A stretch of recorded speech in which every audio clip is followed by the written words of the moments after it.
Hi, it's Lynn Oz, and I've got some really great prophecy news to share with you. But first of all, I want to let you know what I have coming up. I'm going to be interviewing Paul Begley tomorrow, so be looking for that video upload on my channel. And it is concerning a recent visit he had from the government, not just once, but twice.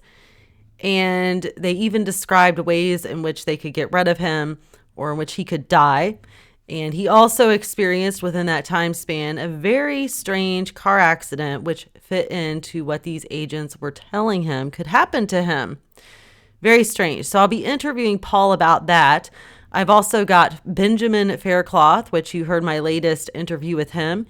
The following week, we'll be doing another recording. And then shortly after that, I'll be having Paul McGuire and Troy Anderson, the authors of Babylon Code.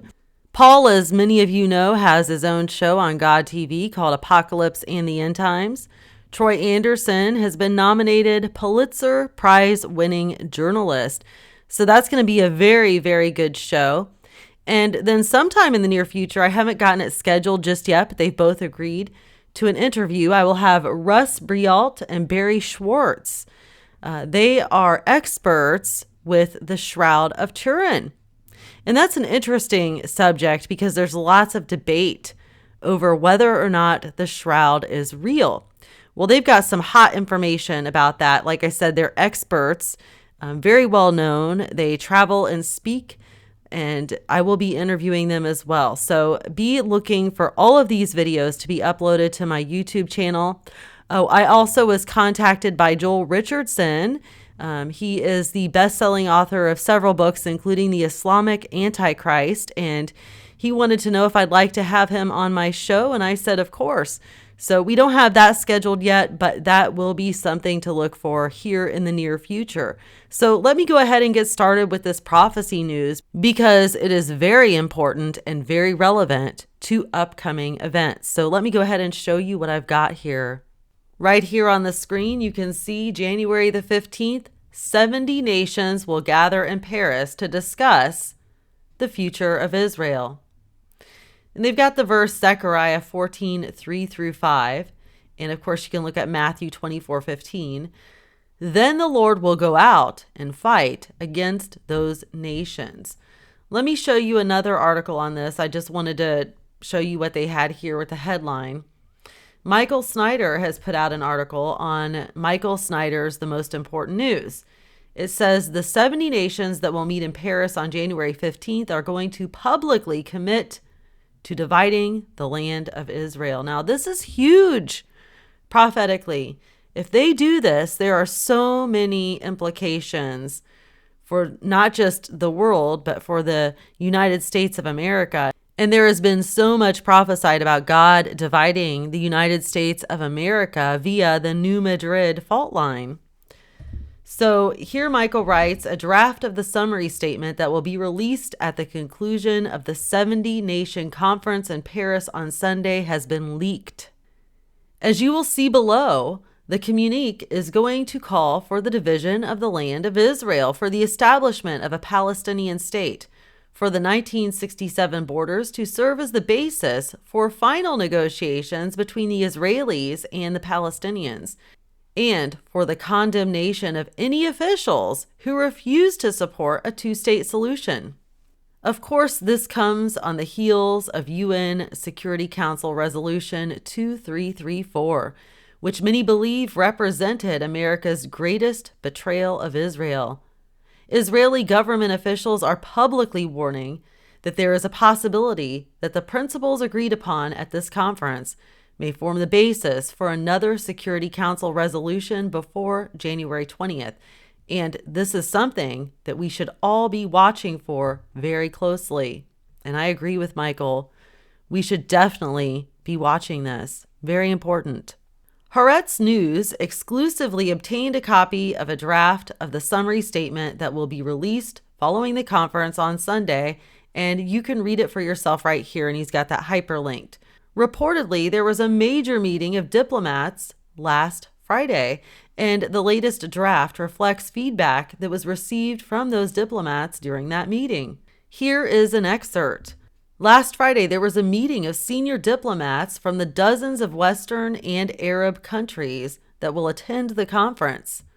The French delegate Pierre Vimont presented them with the first draft of the conference's summary communique and asked for comments. According to Western diplomats, Vimont said France wants to reach a consensus among the participating states on a balanced statement that would stress the centrality of the two-state solution to the international community, but would take this month's transfer of presidential power in the United States into account. Now, we know that Barack Obama does not support Israel in anything, and that he is all for this. Okay? That's something that we know. It's a fact. He has stated it. It's been in the news. In many ways, the documentary very closely tracks the language of UN Security Council Resolution 2334. And here Michael shares the things that really stood out to him. Number one, it makes a clear commitment to two states, Israel and Palestine, living side by side in peace and security.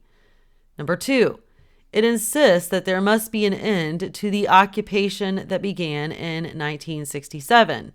Number three, it calls on Israeli and Palestinian leaders to publicly renew their commitment. Number four, it also calls on Israeli and Palestinian leaders to publicly renounce any of their officials that do not support a two-state solution.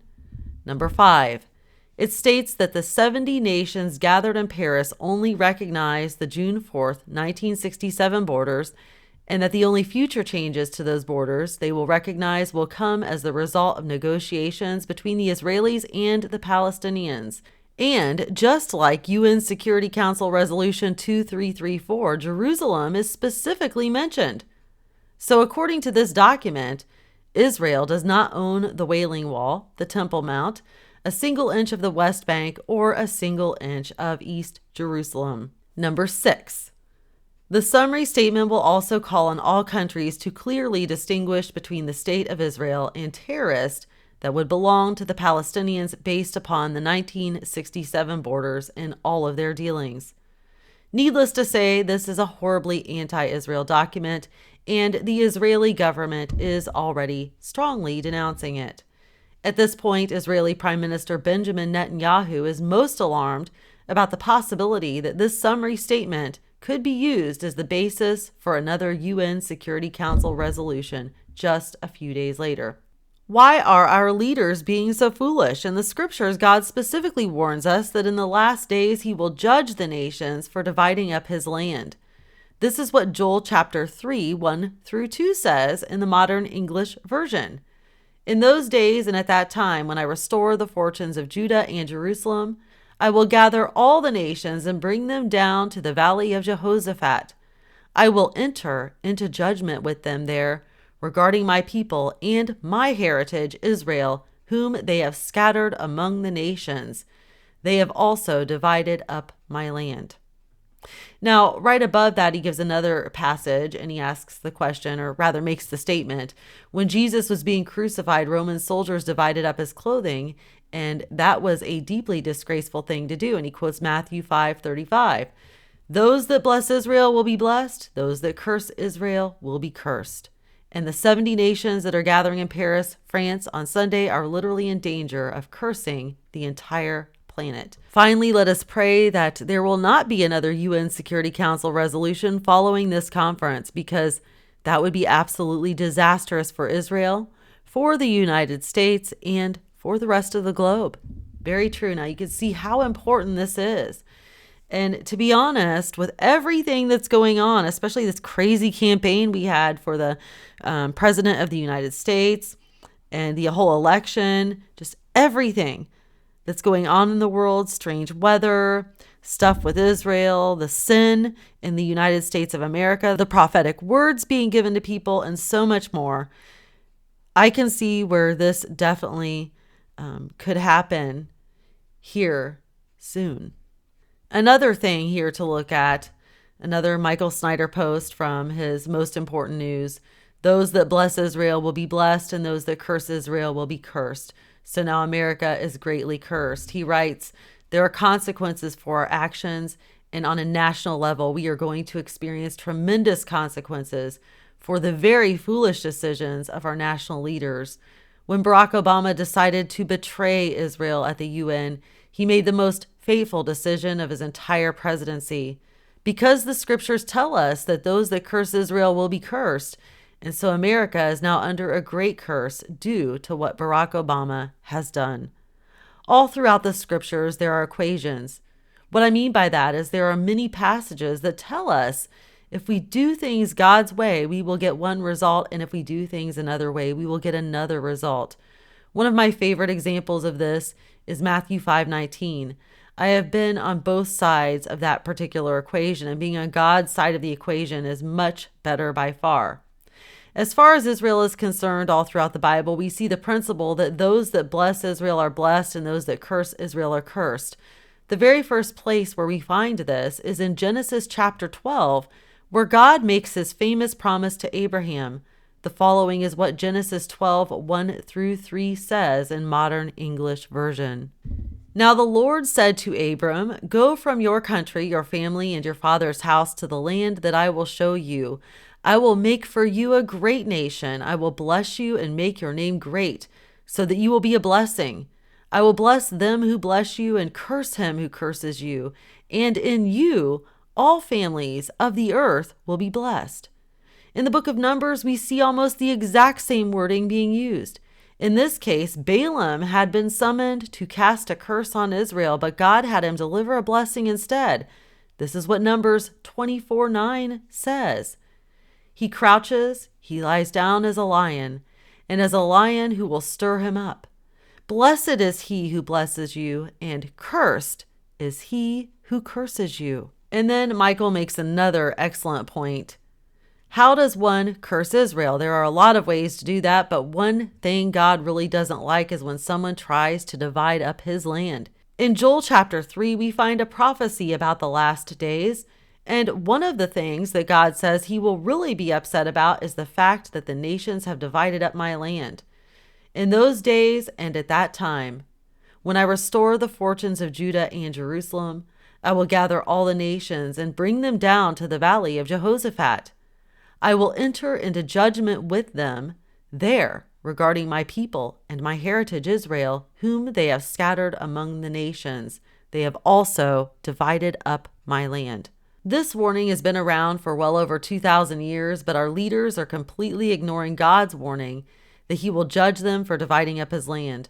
On Friday, UN Security Council Resolution 2344 declared that all Jewish settlements in East Jerusalem and the West Bank are illegal, and it gave the Palestinians legal ownership of those territories. Is this the dividing of the land that Joel chapter 3 warns us about? If not, it is pretty close. Many are still anticipating that there may be another UN Security Council resolution that would formally establish a Palestinian state, and if that happens, that would definitely fulfill Joel 3. In Zechariah chapter 12, we are told the city of Jerusalem will be particularly troublesome in the last days. The following is what Zechariah 12:3 says in modern English version. Let me share that verse with you. "And it will be on that day that I will set Jerusalem as a weighty stone to all the peoples. All who carry it will surely gash themselves, and all the nations of the land will be gathered against it." So there's more to this article, but I've shared the most important part about it. I do want to say that there are some people speaking out. Franklin Graham, for instance, and he quotes it here, and he also likes what he has to say. This is what Franklin Graham said on his Facebook page. "Israel is America's closest ally in the Middle East and the only true democracy in that region of the world. I'm disappointed that the current administration in Washington seems to have such contempt for this nation and its elected leaders. For the U.S. not to stand with Israel is shameful." Very true. I've shown you the scriptures. I've shown you what they're getting ready to do in just a few days.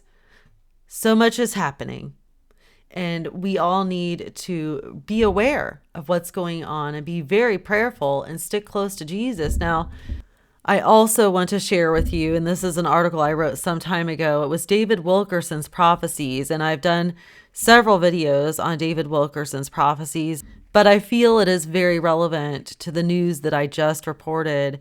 And this is very much so how God could divide the United States of America, and prophetic events would just spiral from that point.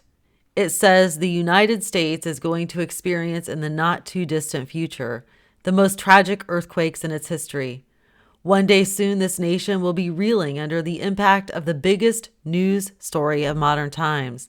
It will be coverage of the biggest, most disastrous earthquake in history. It will cause widespread panic and fear.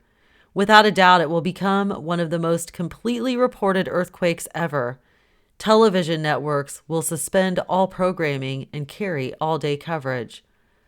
Another earthquake, possibly in Japan, may precede the one that I see coming here. There is not the slightest doubt in my mind about this forthcoming massive earthquake in our continent. I am not at all convinced that this earthquake will take place in California. In fact, I believe it is going to take place where it is least expected. This terrible earthquake may happen in an area that is not known as an earthquake belt. It will be so high on the Richter scale that it will trigger 2 other major earthquakes. And this is from chapter 2 of David Wilkerson's 1974 book, The Vision. So keep that in the back of your mind as these things keep happening prophetically, and as here in a few days, the United Nations meets in France to discuss the dividing of Israel. And I want to share another thing with you, and this is written by Miranda Devon. She says, I was waking up, I heard the words tectonic shift in the spirit. Immediately I saw 2 plates on top of each other shifting, a prophetic warning to Cristina Henderson. It was given to Cristina Henderson, this person that contacted Miranda. She says, I got an email from Cristina Henderson who allowed me to republish her word about what she believes is a massive event that is about to take place. She heard the words tectonic shift and found my website from a previous word that was shared on my site, megaquake on the Northwest Coast coming, and she has that linked there. It is quite interesting she heard the identical phrase from God. Just today we got a warning from researcher Dutch Sense about a severe earthquake warning directed at the West Coast. She's got that linked. Here is the word Cristina Henderson heard. Miranda, this morning as I was waking up, I heard the words tectonic shift in the spirit. Immediately I saw 2 plates on top of each other shifting. I have been researching tectonic shift today. I have been feeling for the last 2 days that something very big is about to take place. I have not been given a time frame, and of course time here and time in heaven differ as 1 day is to 1,000. However, this I know, something is up. As the day has progressed, the Lord has reminded me that he does not do anything without telling his prophets first, Amos 3:7. During my research today, I decided to Google recent prophetic words about tectonic shift and found your post from January the 3rd of this year on your website below. I was unable to comment on the link, so I wanted to send you this email as confirmation of what you are hearing in your spirit. Thank you for confirming what the Lord has been speaking to me about today. I don't watch any news at all, so I have been unaware of any warnings, disturbances, etc., because I prefer to get my news from the Lord. We will see what happens. I sent you a friend request on Facebook. I hope you don't mind. God bless, Cristina Henderson. So that is the information Cristina gave to Miranda, and then she's got posted below screenshots from Dutch Sense where it says West Pacific Earthquake Alert. And they have that posted there. You can see it all on the screen here. She's got a ton of screenshots. And this is something, as I said, that we do need to watch, especially when we are discussing the possible divide of Israel, which again, for the 10 millionth time, is coming here in a few days. Now, when I say coming, that's the discussion. Will they divide Israel here in a few days? I don't know. It's something we're going to have to watch, wait, and see. However, do know this.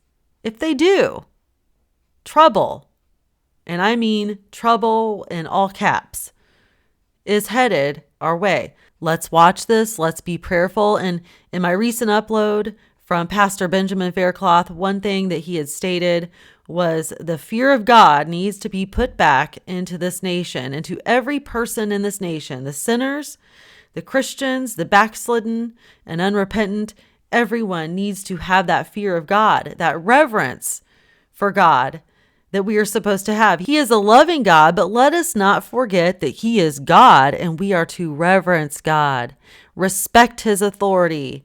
And when we decide to live in sin and go against Him and shake our fist in His face, we should be very concerned. So that's it for now. I wanted to share this information with you. Be sure and watch for all of my latest video uploads. I mentioned to you some of the people I'm going to be uploading are interviews that I'm going to do. And I want you to hear those messages. So God bless you, and I hope you all have a great week.